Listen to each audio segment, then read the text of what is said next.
Selamat pagi, Ibu. Erika lapar, Bu. Menu hari ini apa, Ibu? Selamat pagi Erika sayang. Menu hari ini adalah tempe goreng serta ayam kecap dan buahnya adalah buah semangka tanpa biji. Apakah kamu suka Erika? Erika sangat suka, Ibu. Tempe dengan kecap asik sekali. Oke, sebelum kamu makan, tahu tidak Erika, tempe dan kecap itu terbuat dari satu bahan yang sama loh, yaitu kedelai. Apakah kamu tahu?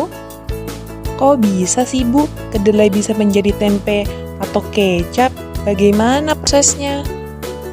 Dan juga ada semangka yang tanpa biji. Kok bisa seperti itu, Bu? Bioteknologi adalah semua itu pemanfaatan organisme hidup untuk menghasilkan produk dan jasa yang bermanfaat bagi manusia. Proses pembuatan tempe dan kecap menggunakan prinsip bioteknologi konvensional. Bioteknologi konvensional biasanya menggunakan teknologi sederhana, memanfaatkan organisme secara langsung, yaitu bakteri atau jamur, serta melibatkan proses fermentasi. Sedangkan pembuatan semangka tanpa biji menggunakan prinsip bioteknologi modern. Sementara bioteknologi modern menggunakan teknologi canggih, hanya memanfaatkan bagian dari organisme, serta melibatkan proses rekayasa genetika. Bioteknologi biasa dipakai di berbagai bidang, yaitu bidang pangan, bidang pertanian, bidang peternakan, bidang kesehatan, bidang lingkungan, serta bidang energi. Bioteknologi di bidang pangan dapat menciptakan jenis makanan baru atau menambah nilai gizi pada makanan.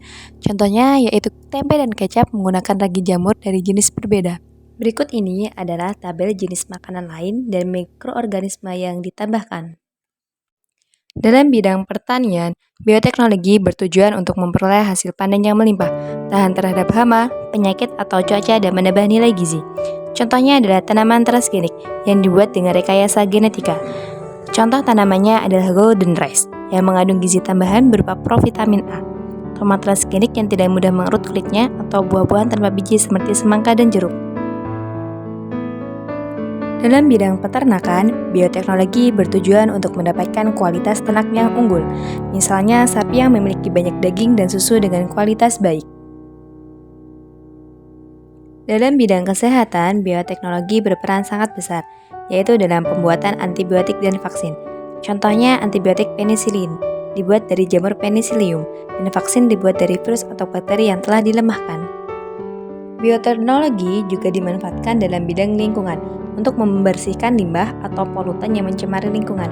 Contohnya adalah bakteri Pseudomonas untuk membersihkan tumpahan minyak di lautan. Dalam bidang energi, bioteknologi digunakan untuk menghasilkan bahan bakar kendaraan, kompor atau pembangkit listrik.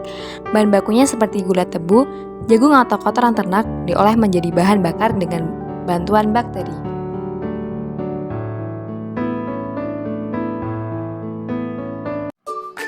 Oh, jadi seperti itu ya, Bu. Kedelai bisa menjadi tempe atau kecap dengan menggunakan bioteknologi. Ternyata bioteknologi banyak manfaatnya ya, Bu. Yap, betul anak pintar. Karena Erika sudah paham konsep dari bioteknologi, mari Ibu tunjukkan bagaimana proses pembuatan tempe. Wih, asyik sekali. Ayo Bu, mari kita mulai. Yang harus kita siapkan yaitu Oke, jadi berikut adalah alat dan bahan yang harus dipersiapkan dalam pembuatan tempe. Yang pertama, ada 500 gram kedelai. Yang kedua, setengah sendok teh ragi tempe. Yang ketiga, plastik bening. Yang keempat, panci. Yang kelima, saringan. Yang keenam, lilin. Yang ketujuh, ada sendok teh. Dan yang terakhir adalah piring kecil. Semua alat dan bahan yang digunakan harus bersih ya, untuk menghindari pembusukan saat pembuatan tempe. Sekarang adalah proses pembuatan tempe. Langkah pertama, cuci bersih kedelai yang digunakan. Kedelai harus bebas dari kotoran agar hasil akhir tempe menjadi bagus.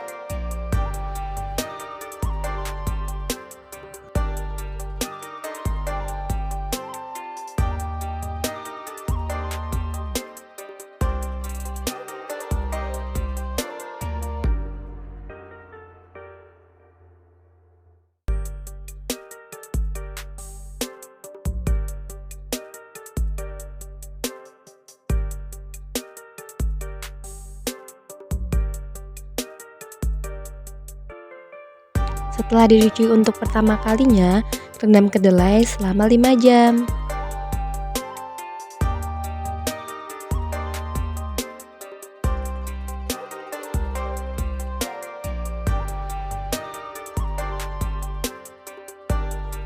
Rebus kedelai selama kurang lebih 30 menit.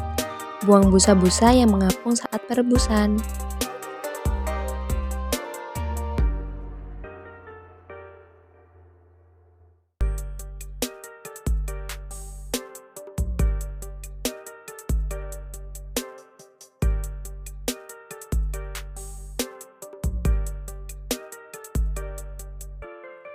Matikan api, rendam kedelai di dalam air rebusan selama kurang lebih semalaman.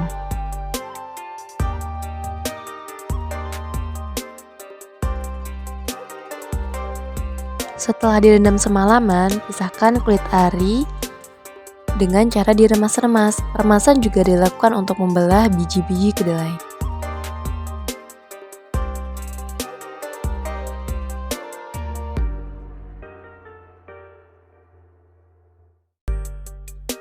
Setelah itu, cuci kembali kedelai guna membuang sisa-sisa kulit ari dan tiriskan.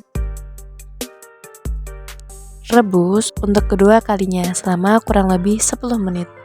Tujuan dari perebusan kedua ini adalah untuk membunuh bakteri pada biji kedelai, sehingga pembusukan tempe dapat dihindari.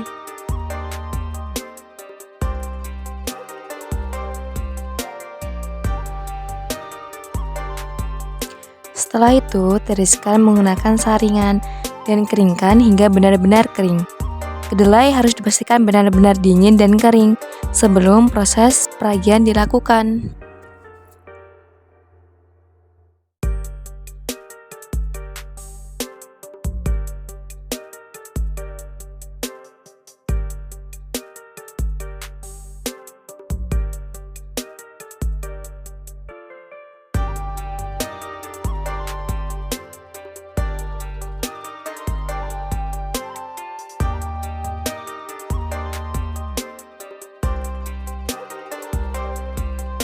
Taburkan ragi pada biji kedelai, kemudian aduk hingga benar-benar merata. Ragi harus benar-benar tersebar merata ya, sehingga tempe tidak menjadi bolong-bolong.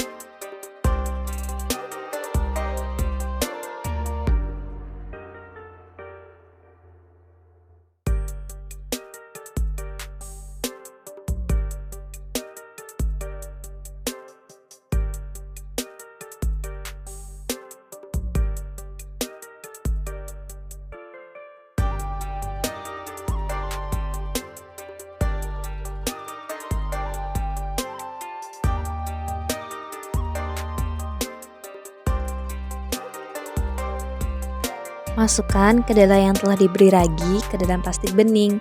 Kedelai tidak boleh terlalu padat ya, sediakan ruang untuk pemakaran jamur ragi. Rekatkan tutup plastik menggunakan lilin, kemudian lubangi permukaan plastik menggunakan tusuk gigi secara merata.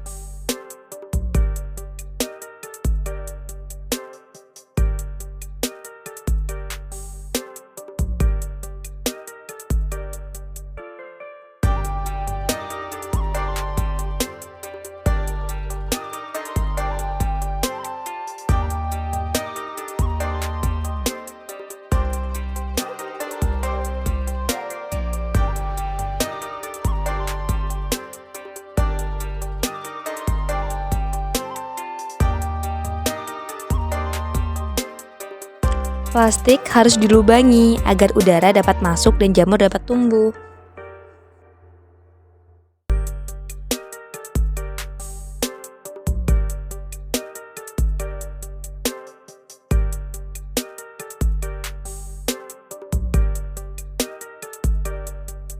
Simpan plastik calon tempe di tempat yang tidak terkena sinar matahari. Tutupi dengan kain bersih. Simpan selama kurang lebih 2 hari.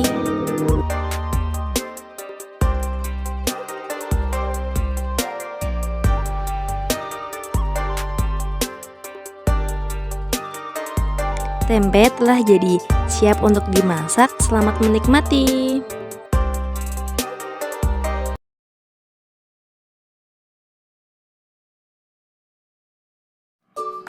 Oh, proses pembuatan tempe seperti itu ya, Bu?